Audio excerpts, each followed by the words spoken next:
Chers élèves, bonjour. On arrive au quatrième exemple d'examen régional concernant le groupement de textes. Si vous êtes prêts, on commence la correction. Voici le premier extrait qui a été donné dans cet examen. Ma mère m'enleva la djellaba, m'essaya le gilet, me le boutonna jusqu'au cou, s'éloigna pour se rendre compte de l'effet, me fit signe de tourner à droite, puis de tourner à gauche, mit un temps infini à le déboutonner, en fit une boule qu'elle fourra brutalement entre les mains du marchand. Le boutiquier s'informa. Cet article te plaît-il? C'est le prix qui en décidera, répondit ma mère. Alors je te prépare le paquet. Aux clients sérieux, je consens toujours un rabais. Ce gilet vendu couramment 5 réaux, je te le laisse pour 4 réaux seulement. Coupant court à toute discussion, je t'en offre 2 réaux. Le marchand avait fini de plier le gilet soigneusement et cherchait un papier pour faire le paquet.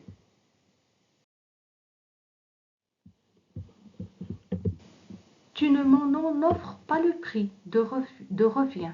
J'en fais le serment. Je ne le céderai pas à ce prix. Devrais-je mendier ce soir pour nourrir mes enfants? Écoute, dit ma mère, je suis mère de famille. Je m'occupe de ma maison. Je n'ai guère le temps de marchander. Voudrais-tu me laisser ce gilet à 2 réaux un quart? Je fais ce sacrifice pour mon fils, qui aimerait tellement porter ce vêtement le jour de la Ashura. Donc ce premier texte, comme vous l'avez remarqué, c'est un extrait de la boîte à merveilles. Vous avez Djellaba, vous avez Ashura. Donc la mère qui est à la Qessaria en train d'acheter les vêtements pour son fils à l'occasion de la fête de Ashura. Deuxième texte. Mon père m'emmena après le repas du matin vers le tour du marchand de jouets. Dans chaque rue résonnaient des tambourins, les grelots des hochets de fer-blanc, le chant de flûteaux, les marchands de tambourins se démenaient dans leur échoppe, devenue étroite, tant ils s'y entassaient de marchandises, des tambourins, des bendirs, des tambours de basque, des trompettes et des pipeaux pendaient par grappes s'amoncelées en tas multicolores, envahissaient les étagères. Je m'accrochai à la main de mon père, occupé à écarter les passants pour nous frayer un chemin. J'eus mon tambour en forme de sablier, un petit chariot bizarre en bois et une nouvelle trompette. Comme vous l'avez remarqué aussi, ce deuxième texte est extrait de la boîte à merveilles. Sidi Mohammed ou bien l'enfant qui est accompagné de son père, ils sont en train d'acheter un jouet pour Ashura. Il a acheté vers la fin une trompette. Donc, dans cet examen, nous avons 2 extraits, mais qui ne sont pas de 2 œuvres différentes, mais qui sont du même œuvre. Questions qui ont été déposées dans cet examen régional. Lisez attentivement les 2 textes puis complétez le tableau suivant après l'avoir recopié. Donc, puisqu'il s'agit du même œuvre, donc, comme vous l'avez remarqué dans le tableau, nous avons juste titre de l'œuvre dont ont été extraits les textes, ça veut dire les 2, puis le nom de l'auteur. Donc, vous avez la boîte à merveilles et l'auteur Ahmed Sfraoui. Ces textes sont-ils tirés d'un roman à thèse ou bien d'un roman biographique ou d'un roman autobiographique? Donc, c'est à vous de choisir la réponse correcte. Bien sûr, ils sont tirés d'un roman autobiographique. Question 2. D'après votre lecture de l'œuvre, indiquez si, après l'achat des jouets dans le texte 2, le père conduira son fils directement chez le coiffeur, homicide, pour offrir un cierge, offrir ou le laissera-t-il jouer avec ses petits copains dans la rue?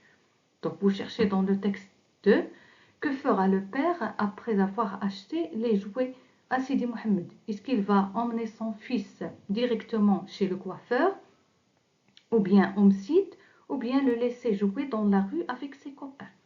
Donc vous avez la réponse dans le texte. Le père conduira son fils directement chez le coiffeur.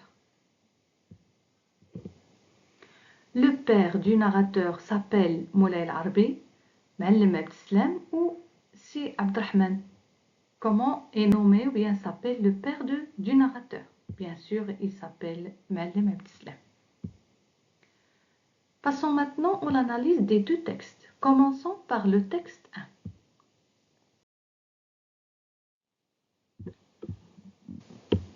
Où la mère a-t-elle conduit son fils?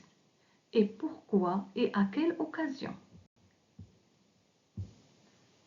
Donc, Lalla Zoubida, il a emmené son fils à la Qisariya pour acheter des habits à son fils à l'occasion de la Ashura. Question 4. La réponse de la mère correspondait-elle à la première question du marchand? Est-ce que la réponse que la mère a donnée est la réponse à la question du marchand? Bien sûr, non. Il ne parle pas de la même chose. La mère a formulé sa réponse de cette façon. Est-ce que c'est parce qu'elle n'avait pas compris le sens de la question posée, ou bien parce que l'article ne lui plaisait pas beaucoup, ou bien parce qu'elle ne voulait pas montrer au marchand, que l'article lui plaisait? Choisissez la bonne réponse. Bien sûr, parce qu'elle ne voulait pas montrer au marchand que l'article lui plaisait.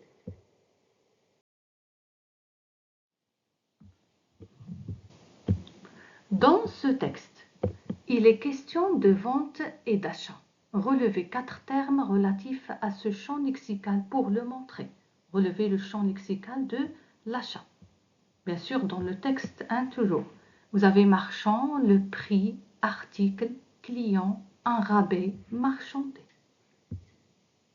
Passons maintenant aux questions relatives au texte 2. Le père a-t-il conduit son fils chez les marchands de jouets après le petit déjeuner, ou bien après le déjeuner, ou bien après le goûter? Bien sûr, c'est après le petit déjeuner. Relevez l'expression qui le montre dans le texte. Quelle est l'expression qui le montre? Vous avez « Mon père m'emmena après le repas du matin ». Question 7. L'énumération utilisée dans la phrase soulignée dans le texte sert à montrer la grande quantité de jouets exposés, ou bien la bonne qualité des jouets exposés, ou bien l'inutilité des jouets exposés. Recopiez la bonne réponse. Ça montre la grande quantité de jouets exposés. Question 8. En achetant les jouets, est-ce que le père du narrateur avait le même comportement avec les marchands que sa femme dans le texte 1? Est-ce que le père se comporte avec les marchands comme sa femme? Non, il avait un comportement différent. Relevez à la fin du texte 2 une phrase qui le montre. Vous avez « Mon père me laissait choisir, payer sans discuter ». Bien sûr, il est différent de sa femme, Lalla Zoubida, il marchandait et discutait le prix, alors que le père, non. Question de réaction. Quel comportement avec les marchands appréciez-vous? C'est-à-dire, vous préférez, est-ce que celui de la mère ou du père? Dites en une phrase pourquoi. Quel est le comportement avec les marchands que vous préférez? Est-ce que c'est le comportement de Lalla Zoubida ou bien le comportement de Moulay Abdeslam? Exemple, je préfère le comportement de la mère, car elle sait marchander et peut ainsi économiser de l'argent. Ou bien, je préfère le comportement du père, car il ne perd pas son temps à marchander pour quelques centimes. Donc, c'est à vous de choisir la réponse que vous voulez. Dernière question. Doit-on laisser un enfant choisir lui-même les jouets dont il a envie, comme c'est le cas dans le texte 2? Justifiez brièvement votre réponse. Est-ce qu'on doit laisser ou bien donner la liberté à l'enfant de choisir les jouets qu'il veut? Exemple, oui, on doit laisser un enfant choisir lui-même les jouets dont il a envie pour lui faire plaisir et parce que le jouet reflète sa personnalité.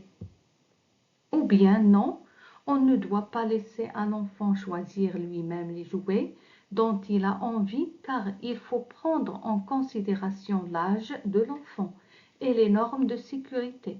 En effet, certains jouets peuvent constituer un danger pour les petits. Donc cela reste votre point de vue personnel.